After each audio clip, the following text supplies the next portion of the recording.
Yo, everybody, and welcome back to Entertainment Unlocked. This is your host, Jared. And it's your boy, Mike Lenz, in the building. And today we're bringing you something really special. We're bringing you the top fights in My Hero Academia. Disclaimer, this will not include anything from the manga, and this will kind of be based on, animation / impact / emotional feelings. So, yes, all that. There's a whole bunch of stuff that goes into every fight. We got our top 10, top list, and let's just go ahead and get into it. Let's go, Jared. Copy. So we're probably going to have the top 10 on the screen, and then we'll probably just put our picks, because we should be in some of the spots. We should probably be in the same area, but, we'll probably be deviating from a couple spots. So, what's your top 10? What's your 10 spot? My number 10? Mm-hmm. All right, cool. We start from the bottom. All right, so for my number 10 spot, I was debating between two fights, but the one I came up with was Red Riot and Fat Gum versus Spear and Shield. That fight I put at number 10 because after I got to number 8, it was kind of hard to pick the rest. I liked this one because there was like a lot of high emotion in it. We got to see Red Riot do his extreme harding in a clutch time. Like, it was fire. Like, I ain't gonna hold you. It was one of those episodes where my emotions was like, yeah, let's get it. Like, character development. And we got to see somebody transcend. Like, it was fire. It was fire. Yeah, I also put at 10 Red Riot versus Fat Gum. You see, also we chose the top, the 10 most memorable scenes, fighting scenes in the series, in the anime series for us. But if you don't agree with this, what we chose as our top 10, picking pool, drop down in the comments and see if we missed anything. But like at number 10, I also put Red Riot versus Fat Gum. It was one of those fights. Like I said, the animation quality wasn't 100% there. They didn't try, and they did their thing for it. But I think it spoke to me more on an emotional level, because it was kind of talking about Kirishima's self-confidence issues, and we got to see how he feels with his quirk, and how he feels that his quirk is not the most suited for fighting crime sometimes, but how he ended up making it work for him. So I kind of like that backstory that we got from him. That's a fact. I know everybody looks at certain people in that classroom and wonder why they're there, but trust me, they all serve their own purpose.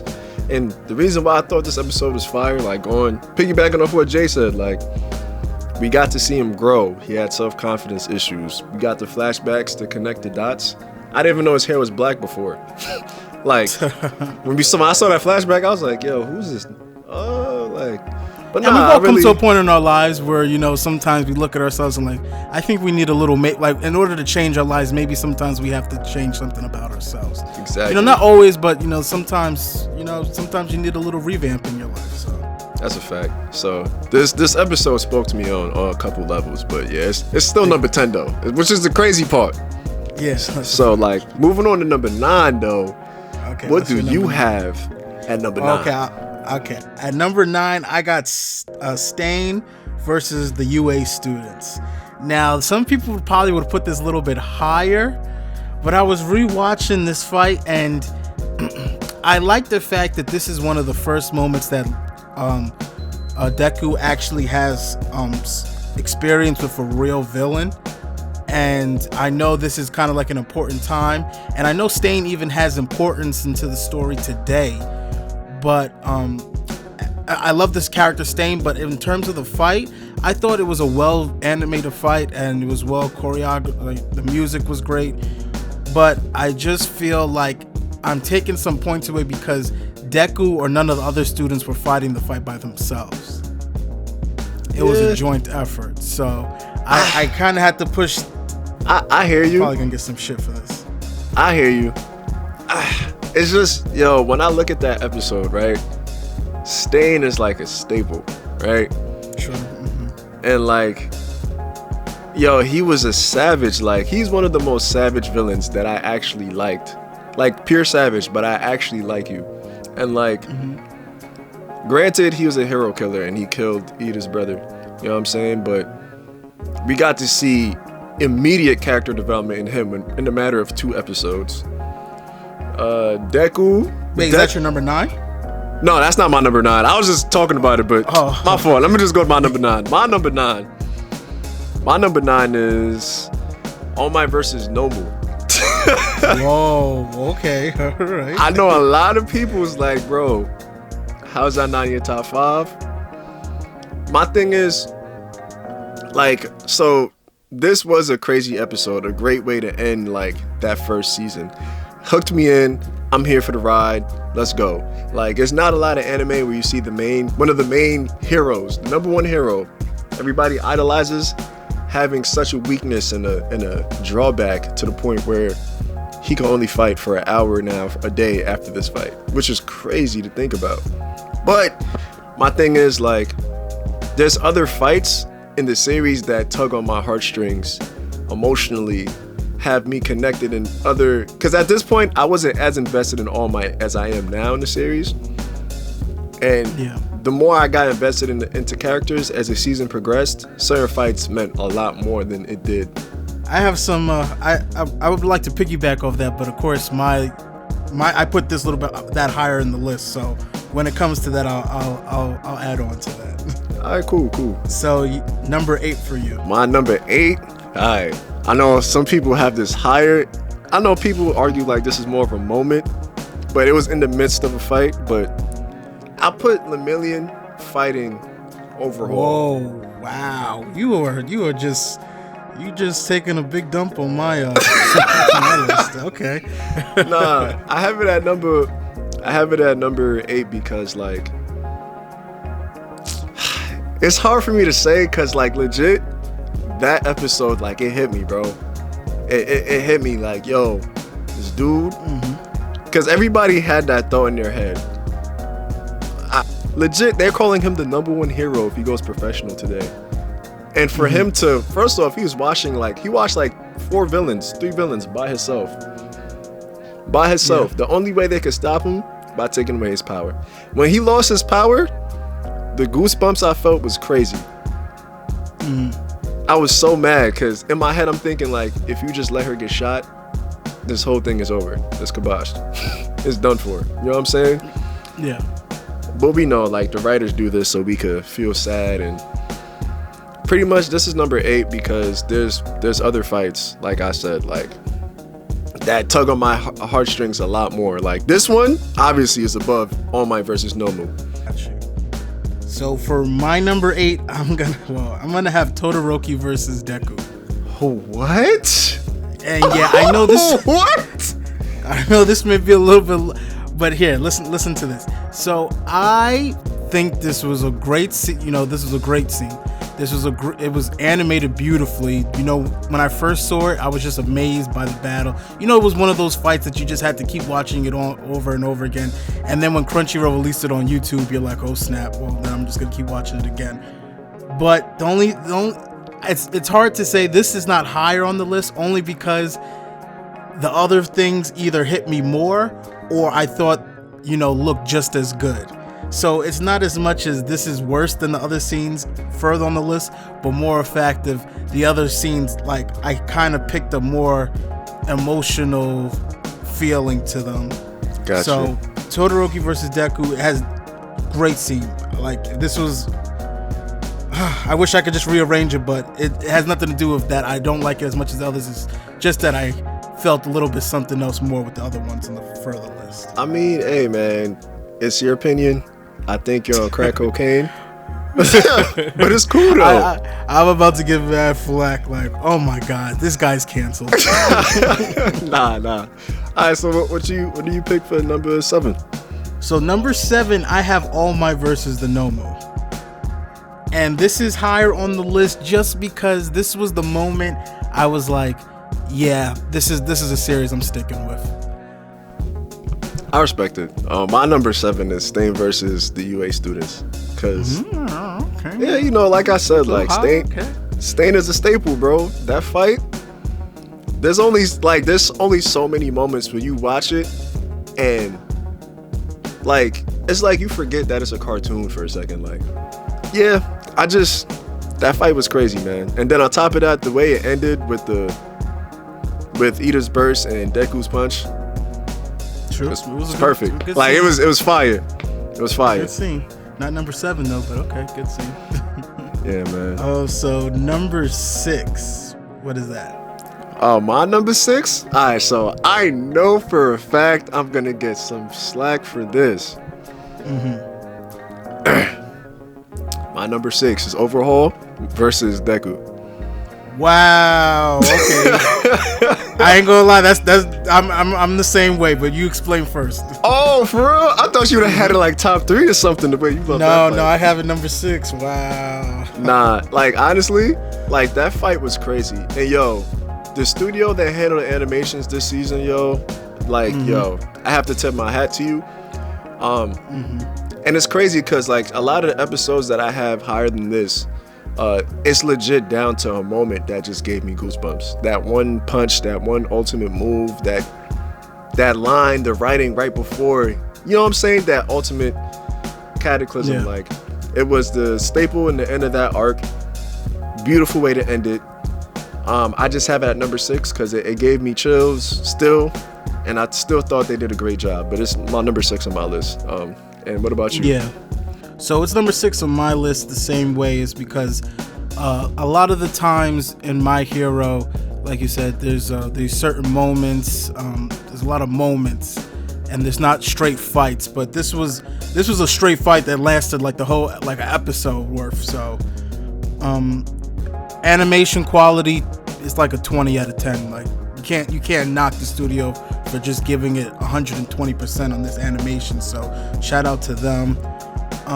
But I would have to say, again, Deku was being helped by Eri, and like I'm thinking of story-wise, Deku had only gained 100% because of Eri, and I'm thinking if he didn't have Eri, Overhaul is winning this battle.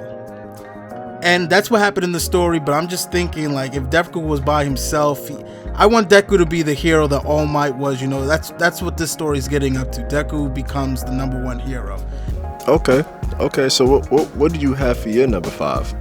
So my number 5 is definitely not your number 5, which is Lemillion losing his powers in the fight versus Overhaul.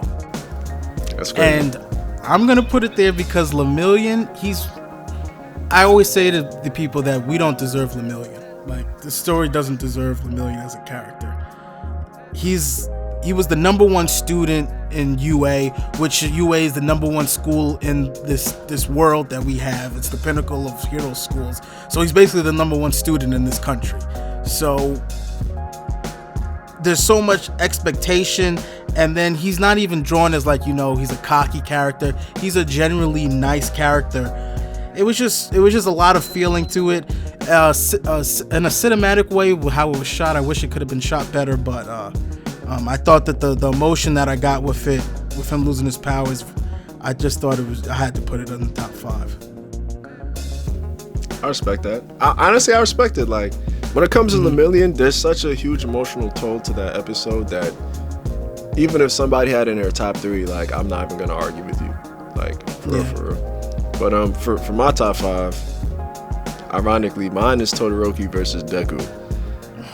Okay. Yeah, I kind of expected you to put it up there. I know you mentioned before you like this scene a lot. Nah, when I tell you, like, that was the first, like, all my versus Nomu was fire. Like, I saw that shit, I'm like, yo, this is crazy. Like, great animation. I had the feeling of loss, but like, All Might, you know, the verdict after, like, you can only use your powers for an hour a day now. Like, it's crazy. So, so my thing is, Todoroki versus Deku, I put at number 5 because it's the first time I seen a fight in this show, and I was so invested. Like, there was so much character development for a mysterious character. Like, Todoroki was the quiet bad. Oh my gosh. Hey, watch that mouth there, buddy. Watch that mouth. YouTube doesn't like that. All right, my fault. Todoroki was the silent, mysterious, tough guy of the class, right? And like legit, only use ice it said icy hot. I'm like, I don't even know what that mean. I see him using ice, but he legit. That's all he needed to use. Deku notices this, and we see how much of a selfless person Deku is. You're in a fight with Todoroki, and you're gonna make him use his fire side, because when he overuses his ice, he slows down his mobility, and everybody's starting to see it. He legit breaks through to Todoroki within the fight, emotionally appeals to him, and he actually uses his fire side, and they legit give an ultimate blow to each other that like dang near shatters the ring. And like, yo, the animation, because that's all storytelling, the animation on top of that, bruh, that was the first one from My Hero that I had to watch like at least 10 times that day. Like that day, I was like, yo, yeah. So that's why I put that at number 5. So what do you put above that? What's that number 4 spot? Number 4. You're gonna give me slack for this too, I feel like. Number 4 is All Might versus All For One. All right, I'm out. All right, guys. Thanks for watching, guys. Drop that comment, like, subscribe. Thanks, guys. Peace out. You know what's crazy? I'm low-key thinking about this, like maybe I should switch 3 and 4, but there's some symbolism between the animation and the moments, the emotional threads that it tugged on. Yo, it goes unmatched with so many other moments in the series, yo. It could easily be number 1. It could be number 1 easily, and I wouldn't even argue with you. But I have it at number 4 just because the other 3 moments tugged on my heartstrings a little bit more. Gotcha.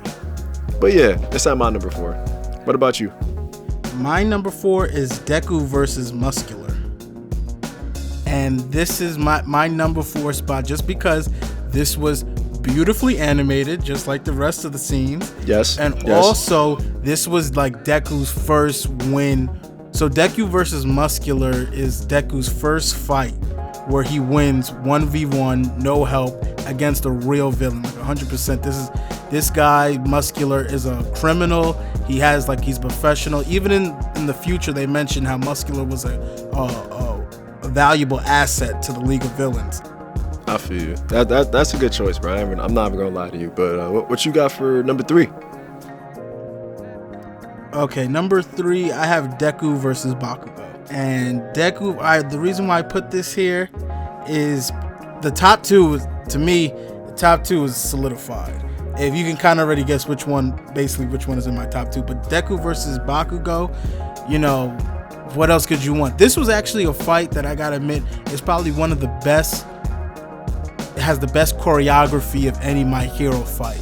It's not just about using powers. It's about they were really throwing hands, and where I come from, that's called throwing hands. They weren't trying to kill each other. They were expressing themselves in what a hero world, how you would express yourself in a hero world would be. That was great. And it also was the beginning of Deku and Bakugo's relationship, because like after that, even though Bakugo's still kind of like a douchebag, he kind of has a more of like a teammate, kind of like a partner relationship with Deku afterwards. So I had to put this in the number 3 spot for me. And you? My number 3 spot, ironically, is Muscular versus Deku. Woo! Yeah, I can see that, bro. It's my number 4. I feel that. Explain. Yeah, I mean, like, yo, you already pretty much hit the nail on the head with it. All I have to say is the writing, like legit, my biggest things with what brings me to an anime is like the storytelling, the plot. Can you hit home and deliver on the moments that you're supposed to? And they definitely did on this one, because when Deku fought Muscular, bro, and that line he said right before Muscular's about to kill him, like, yo, mom, I'm sorry. I was like, yo, when I told you I had chills and I'm watching this, like, yo, where's everybody at? And then Koda legit distracted him enough for him to take his attention off. And then Deku using, a 1,000,000%? Yeah, it was a make-believe percent. Yo, when I tell you that scene gave me like made me speechless, gave me goosebumps, and the name of the episode was My Hero, cause Koda, yo, Yo, when I tell you, like, that joint, yo. That's poetry. Yo, it was so fire. That's why it's my number 3. Well, my number 2 would be Deku versus Kacchan versus Bakugo. Ooh. See, our top 5 kind of looking kind of similar, just a little switcheroos, but yeah, explain. Yeah, so the reason why this is number 2, yo, when I tell you Bakugo, like, yo, this author is so nice, bro, because Bakugo, to everybody perceived Bakugo to be a certain way. As the season started, progressed, and you're like, yo, Bakugo's really just, he's a dingbat. He's a jerk to Deku. He's always brash, rude, yelling, cussing, whatever the case is.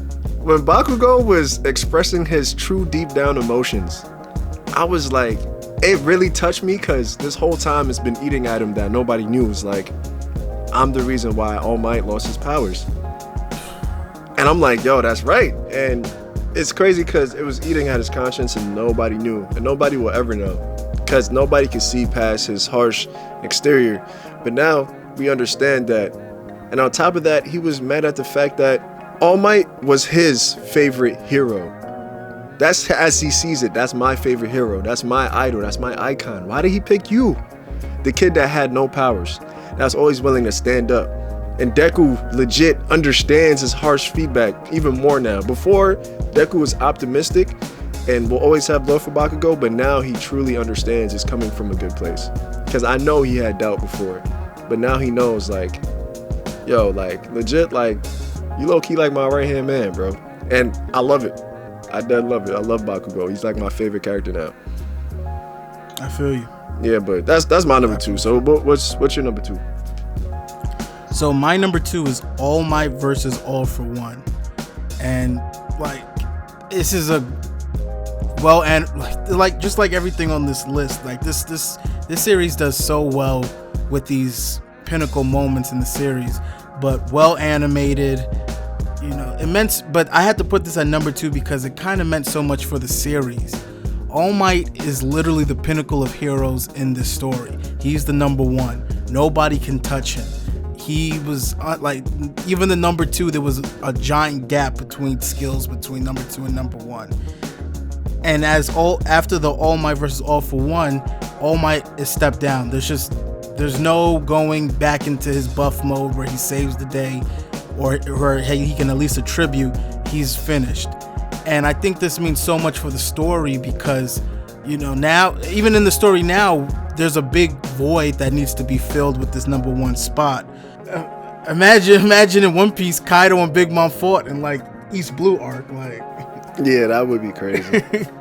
So like, it was just a different take, and I like the way this series spun it, and I like the way the series, you know, just gave it to us early, and now it puts a different perspective on Deku's importance to become the number 1 hero. So that was my number 2. I respect that. That's a solid number 2. It'd be solid at number 1. But what? Oh, we already know. If you followed currently up with the anime, you already know what the number 1 is. You already know. I think number 1 is everybody's number 1. But go ahead. What's your number 1, Jared? At number 1 is the fight Endeavor versus the High-End Nomu Hood. It's spicy. Oh my gosh, man. Wow. Like, if you've seen it, if you haven't seen it, you know, click off this video and go see it. But yes, and drop a comment. But if you have seen it, then you know this was. It was. What else could you want from a action scene, or just a scene in general from the series? Like throwing hands. He's not like lying. What else could you want? He's not lying. He is not lying. You know that's my number 1 too, bruh. Yo, I need an ice cube. Even Endeavor's lines. Yo, the reporter, Todoroki, bro. Yeah. Everything, like even Natsu and their sister in the car. Mind you, they had great Wi-Fi. I don't know how they were able to watch it in clear HD like that, but whatever. When I tell you, he looks at the high-end hood and he's like, "You're me from a past or a different future." I was like, yo, mind blown. I was like, "You're me from the past or a different future." Y'all can't see me, but I'm shaking my head right now. I'm shaking my head because when I watched that again and I read it, and he said, "I'm gonna have to put you to rest and burn," like, I'm like, bro. I'm sweating. I'm literally sweating right now. It's also a little hot in here, but I'm sweating. Legitimately, that's the staple for number one, bro. Nothing's touching that to me. Yeah, I feel you. Like, again, if you have anything you want to know, put it down in the comments. We love to have a conversation, discussion, argument. Let us know. Let's start something down in the comments. So go ahead, like and subscribe. Push that subscribe button right now if you want some more hot fuego content down the road now. Fuego. And with that, we are out. Adios. Peace.